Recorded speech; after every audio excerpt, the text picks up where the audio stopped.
Surat Sachin slum board વિસ્તારમાં લૂંટારાઓ બન્યા બેફામ।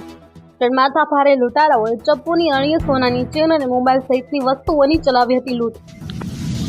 અલગ અલગ બે લોકોને લૂંટારૂ ગેંગે પોતાના શિકાર બનાવી ચપ્પુની અણીએ લૂંટ કરી હતી।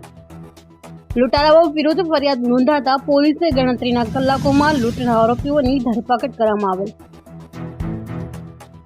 પકડાયેલા આરોપીઓ અગાઉ પણ અનેક ગુનાને અંજામ આપી ચૂક્યા હોવાનું પોલીસે જણાવ્યું હતું। પોલીસ દ્વારા આરોપીઓને લૂંટવાળા વિસ્તારમાં લઈ જઈ ઘટનાનું રિકન્સ્ટ્રક્શન કરાવ્યું હતું। પોલીસે આરોપીઓનું રિકન્સ્ટ્રક્શન કરવામાં આવતા સ્થાનિક લોકોના ટોળે એકઠા થયા હતા। તરુણ હર્ષોરા, જે ન્યૂઝ, સુરત।